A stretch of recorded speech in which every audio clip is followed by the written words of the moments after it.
Welcome everyone. My name is Ruslan Roshan, and today we will explore the impact of dual channel processing on student engagement and retention in online higher education. This presentation will delve into the theory, the current research, the practical applications, and the future directions in this area. The idea behind dual channel processing is to leverage both visual and auditory channels to enhance learning outcomes. As online education becomes increasingly prevalent, understanding how to effectively use these channels is crucial for educators and instructional designers. Throughout this presentation, we will examine the principles behind dual channel processing, review the current research, and discuss some practical applications to help improve student engagement and retention in online higher education settings. Multimedia has become integral to modern education. It combines various forms of content like text, audio, video, and graphics to create a much more engaging learning experience. This proliferation is due to its ability to cater to different learning styles and enhance overall comprehension. Multimedia also allows educators to present information in a variety of formats. This can help students understand complex concepts more easily. For example, an animated video can illustrate a scientific process much more effectively than a static image or text alone. Additionally, multimedia tools can make learning more interactive and fun, which can increase student motivation and engagement. As technology advances, the potential for multimedia in education continues to grow, offering new and innovative ways to enhance learning experiences, which in turn opens up a realm of possibilities for the educator. Well, why does multimedia work? Multimedia is effective because it leverages multiple senses, leading to better engagement and retention. By catering to these diverse learning styles, it ensures that more students can grasp and retain the material effectively. For instance, visual learners benefit from diagrams and videos, while auditory learners benefit from audio explanations. This multimodal approach is crucial in catering to the diverse needs of learners. Furthermore, multimedia can make learning more interactive, which can increase motivation. For example, interactive simulations and educational games can make complex topics more accessible and enjoyable, thereby improving learning outcomes and encouraging students to retain the information. Research has shown that students who engage with multimedia content tend to perform better academically, as they're able to understand and retain the information more effectively. Now, it doesn't come without its challenges. Despite its benefits, multimedia can also present some pitfalls. Cognitive overload can occur if too much information is presented at once. Additionally, poorly designed multimedia can distract rather than enhance learning. It's essential to design multimedia content thoughtfully to avoid these pitfalls. For instance, balancing the amount of text with visuals and ensuring that multimedia elements support rather than overwhelm the learning objectives. One common issue is the inclusion of unnecessary graphics or animations that do not contribute to the learning process. This can lead to cognitive overload and reduce the effectiveness of the content. To mitigate these issues, educators should adhere to established design principles and carefully consider the cognitive load imposed on learners. By doing so, they can create multimedia content that is both engaging and effective. And in an age where digital methodologies are more prevalent, it is more vital than usual to make sure that students are not cognitively overloaded with unnecessary information. By presenting the value of what you are trying to teach these students, you can promote that retention actively. Richard Mayer is a key figure in multimedia learning. His principles focus on how to design educational content that optimizes learning by reducing that cognitive load and enhance the retention. Known as Mayer's principles, for example, such as the multimedia principle, the contiguity principle, and the coherence principle, they provide a framework for creating effective multimedia instructional materials. The multimedia principle suggests that people learn better from words and pictures than from words alone. The contiguity principle emphasizes the importance of placing corresponding words and pictures close to each other on the screen. And finally, the coherence principle advises against including extraneous content that does not support learning objectives, thereby clouding the retention of the student.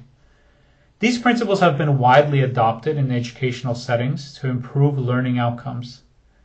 By following Mayer's guidelines, educators can design multimedia content that is more likely to be understood and retained by students.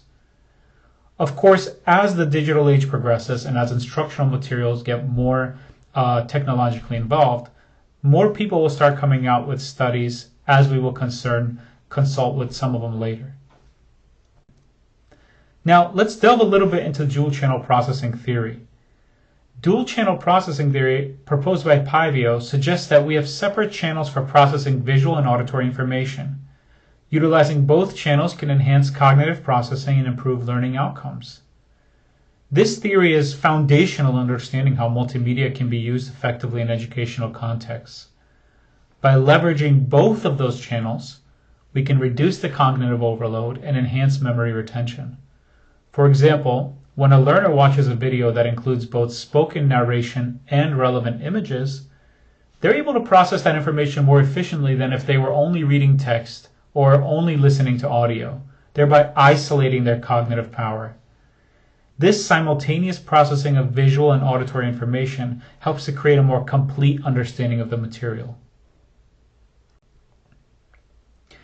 Dual channel processing is particularly important in online education, where engaging students can be challenging due to the lack of close connection. By reducing cognitive load and enhancing memory retention, it helps to create a more effective learning environment.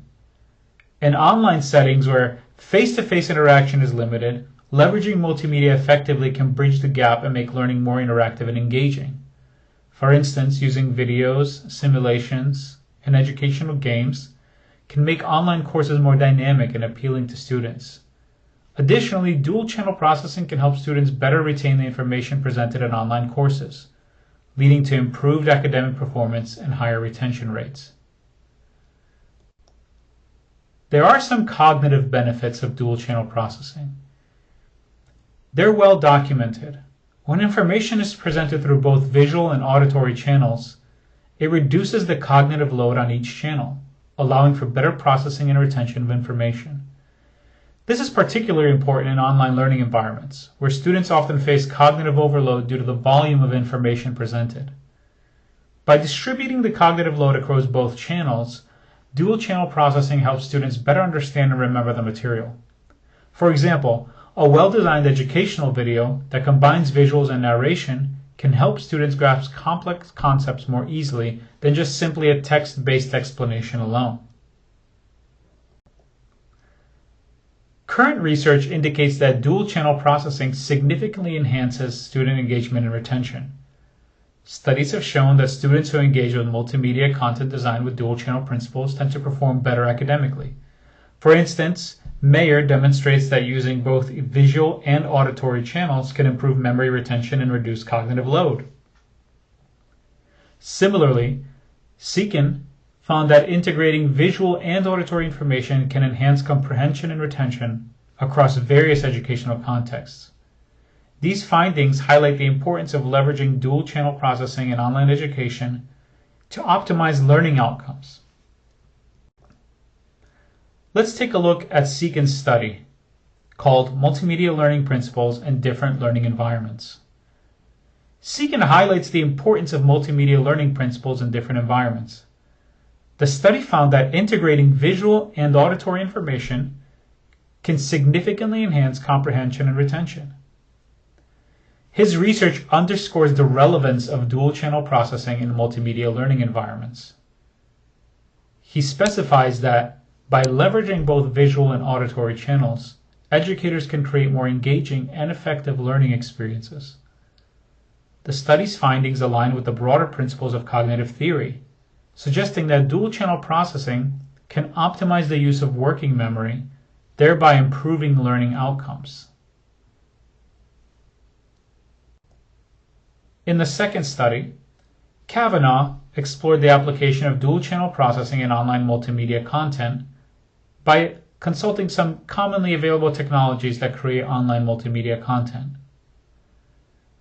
His study showed that students engaging with multimedia materials designed with dual-channel principles exhibited higher levels of engagement and retention. Kavanaugh's findings highlight the importance of designing online content that leverages both of these modalities to optimize these outcomes. Educators can enhance student engagement and retention by using these dual-channel processing principles in online courses, by engaging learners through auditory and visual methods, by combining them into a more efficient, more complete course, and thereby improving the user journey. Fernandez and authors associated with this study focused on the development and validation of the serious educational game in medical education. The study demonstrated significant improvements in student engagement and retention when dual-channel processing principles were applied. By incorporating both visual and auditory elements, these educational games provided a more interactive and engaging learning experience. The findings suggest that dual-channel processing can be effectively used in game design to enhance learning outcomes. This approach can be particularly beneficial in subjects that are traditionally challenging or less engaging for students. One of the most common areas we see this type of gamified learning is in the technical world, specifically through coding, cybersecurity, or other technical subjects. By making a gamified experience, it allows a user to achieve certifications and perhaps even badges or accomplishments within the course that can help them understand where they are in their own learner journey, thereby increasing the likelihood for memory retention and engagement. The fourth study, Mayer emphasizes the benefits of dual-channel processing for reducing cognitive load and enhancing memory retention, and how to design effective instructional multimedia. The study found that presenting information through both visual and auditory channels can lead to better learning outcomes. His research highlights the importance of leveraging dual-channel processing in specific educational settings that improve student engagement and retention. Mayer's principles, while commonly known, are not always applied to the fullest extent. If applied properly, educators can design multimedia content that is more effective in helping students understand the information. Now, what is the impact of these studies? Let's discuss the impact on student engagement. The findings from the reviewed studies indicate that dual-channel processing significantly enhances student engagement in online higher education. Kavanaugh reports that students engaging with multimedia content designed with dual-channel processing principles show higher levels of participation and interest. Similarly, Fernandez and his fellow authors find that educational games incorporating dual-channel processing lead to increased student engagement and motivation. These studies collectively highlight the importance of integrating visual and auditory modalities to create more engaging and interactive learning experiences. This enhanced engagement can lead to better academic performance and a more positive learning experience overall. And a small caveat about the social digital world we live in, this can improve retention as to the socialized experience of education. No longer do students need to be in the same classroom as each other to socialize, but when incorporated properly, a technologically driven engagement content can help students connect with the students within their classroom and the ones on virtual to enhance their retention. Now, let's talk about the impact specifically on student retention. The impact of dual-channel processing is equally significant on retention. Mayer emphasized that presenting information through both visual and auditory channels enhances memory retention and reduces cognitive load, leading to better learning outcomes. This is also supported by Seekin, who finds that dual-channel processing improves retention rates across various educational contexts. Zawacki, Richter, and fellow authors suggest that integrating AI tools with dual-channel processing can further enhance retention by providing personalized learning experiences. These findings underscore the importance of designing educational materials that leverage both visual and auditory modalities. In my own personal work and experience, we use AI to curate personal learning journeys. When students want to dive deeper into a certain topic that was part of a learning plan, the AI can generate a user journey specifically on that one topic that they want to focus in on, thereby relieving the load on the instructional designer to prioritize work elsewhere, and also increasing the speed to which the learning resources are provided. Therefore, retention is important, as the main purpose of a learning environment is to convey the value to a student of what they are trying to learn on that specific session. Now, here's some practical applications in higher education. The practical applications are vast, but by integrating dual channel processing principles into online courses, educators can create more engaging learning experiences. Now, this involves multimedia tools, such as videos, simulations, educational games, and even sandbox environments where the outcome is not always determined, but rather driven by the learner. For instance, educational videos can combine visual elements with narration to help students better understand complex topics, or it can combine videos as a post-lesson work and have the students do a job aid or a resource that allows them to move forward at their own pace, and provide the video on the back end for increased comprehension. Simulations can provide hands-on learning experiences that reinforce theoretical knowledge. In the work that I do, almost everything that we do in the corporate world is either a case study, a workshop, or a simulation, with direct value being attached to the user's specific work environment for maximizing value. Educational games, while not always popular in the corporate world, can make learning more enjoyable, motivating in the higher education world. By leveraging these tools, educators can enhance student engagement and retention in online courses and provide just a better general experience for the learner. Now, it's important to design effective presentations. It requires careful consideration of dual channel processing principles. How many people have, heard of the phrase death by PowerPoint, where the presenter just throws a bunch of bullet points at you with no clear value? You just take the notes and then you take a test. Those days are long gone, as the demand for engaging learning content is more than ever. Educators should ensure that their presentations balance visual and auditory elements to avoid cognitive overload. Here are some tips for designing effective presentations. First of all, use high-quality visuals and make sure they're relevant to the content. It's very easy to spot a visual these days that is not high quality, whether it's a poor file extension or an image that was downloaded from a source that isn't high quality. Learners can often spot an image that is blurry or not very easily told what it is, and they almost always discredit whatever is on that slide or in that document. Number 2, include concise and clear narration to accompany the visuals. Don't overload the user or the learner with unnecessary words or narrations. Be straight to the point and provide the maximum value. Avoid including too much text on slides. Use bullet points or keywords instead. And verbally communicate any finer details. Ensure that visuals and text are placed close together to increase comprehension. Making sure that they're aligned together helps the user associate one with the other.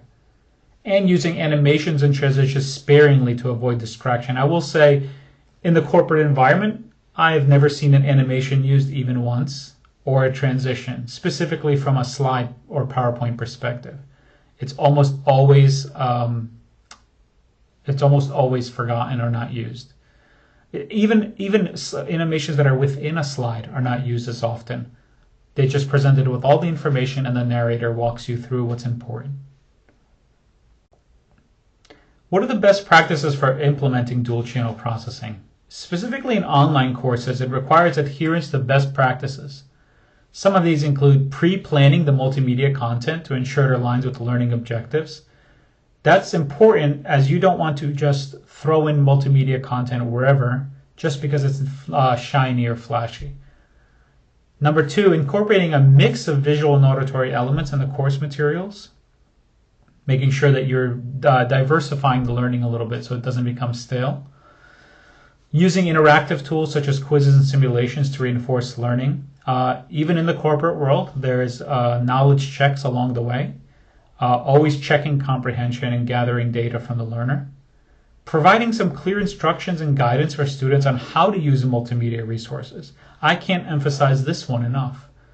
Sometimes we are so eager to present a learner with some new modality or some new shiny object, and then we forget that the learner doesn't know how to use it or doesn't know how to gain the maximum value. And it's okay to provide the instructions to that learner. The learners appreciate the instructions. Number five, continuously assessing the effectiveness of the content and making adjustments as needed. Iteration is very important. And to the point where recognizing what multimedia content actually doesn't work is just as important as realizing what does work. So sometimes it might be painful to eliminate that carefully planned multimedia content or to change it or reduce it, but for the benefit of the learner, we must be willing to understand the ramifications of poorly designed content.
Now, how do we train teachers for multimedia use?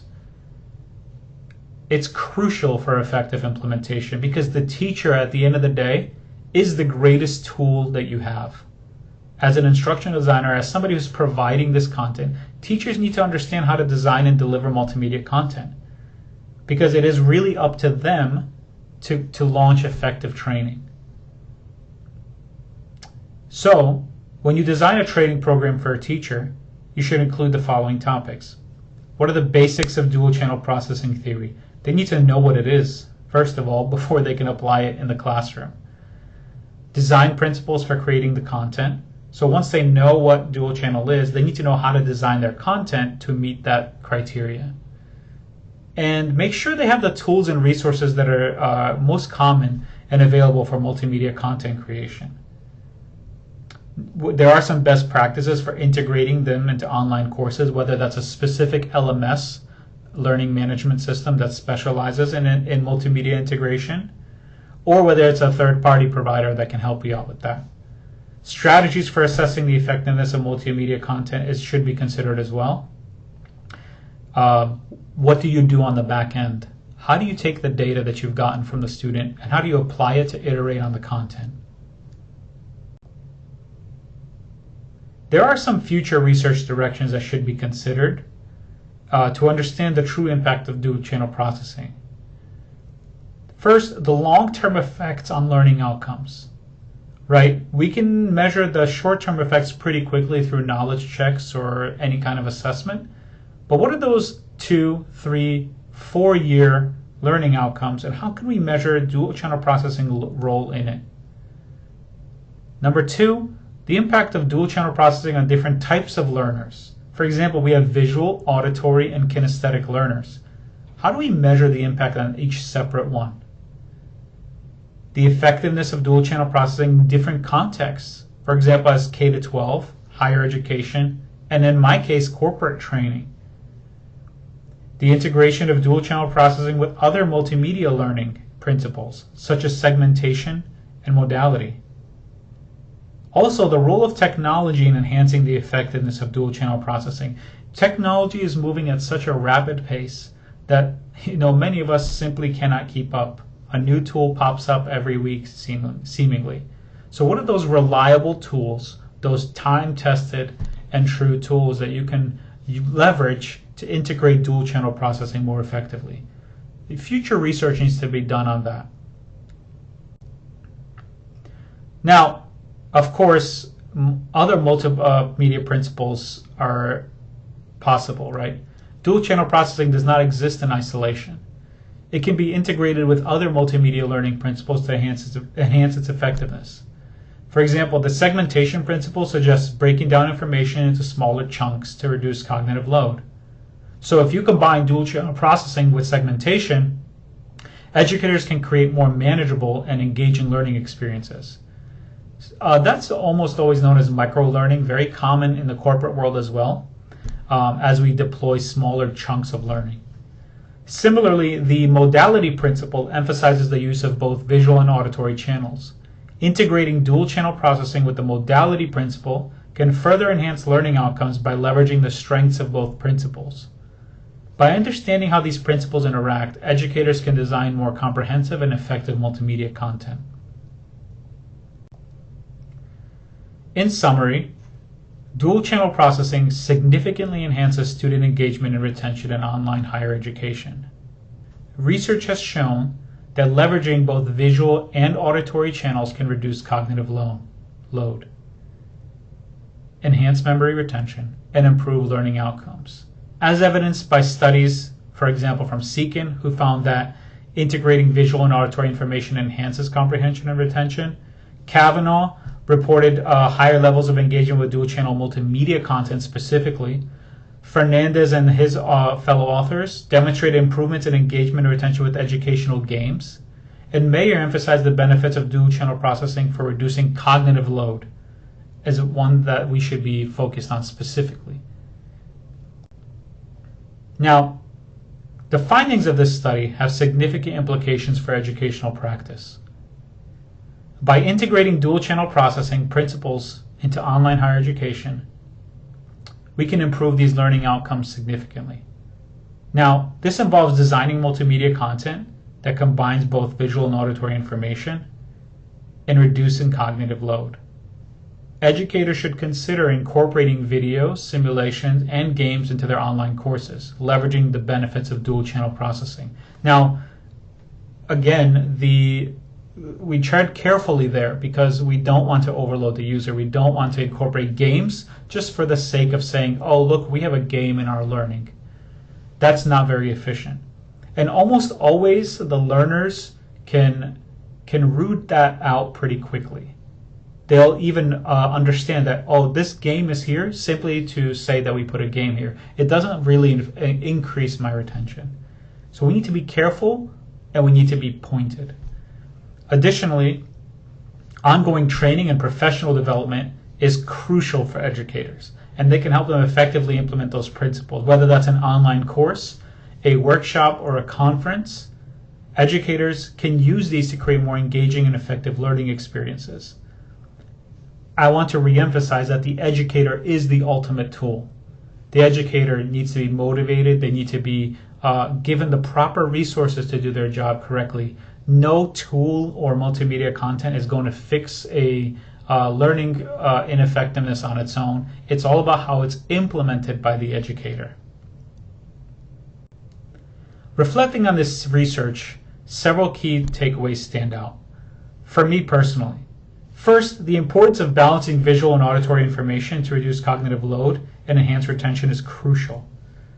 So, balance, when we think of the word balance, it seems like a simple term, right? But there's a lot of gray areas. There's a lot of things that go in between visual and auditory, and balancing those two is not always as easy. So I think the importance and realizing how important that first part is crucial to understanding. Second, the integration of dual channel processing principles can significantly improve engagement, making learning more interactive and enjoyable. I mean, I'm a lifelong learner. At this point, I can look through learning, specifically also corporate learning, and tell you what's bad and what's good almost immediately. But the learner is not the educator, so to speak. So they're not always understanding that. We need to be aware that there is a divide between the learner and the educator. How do we more effectively bridge that divide? Third, the need for ongoing training and development. That cannot be overstated. As a former teacher myself, I worked for schools that had very low resources and where it was incumbent on me to provide myself with those resources. And I worked for schools that had an abundance of resources where I had to eliminate some good ones just so I can get the maximum value of others. Now, by understanding and applying these principles, educators can create these online learning experiences to be more effective and engaging. Personally, I am inspired by the potential of dual channel processing to transform online education and improve learning outcomes for students. In conclusion, dual channel processing offers significant benefits. We can leverage it to create truly transformative educational experiences, and by doing so, we can create more effective and engaging learning experiences for their students.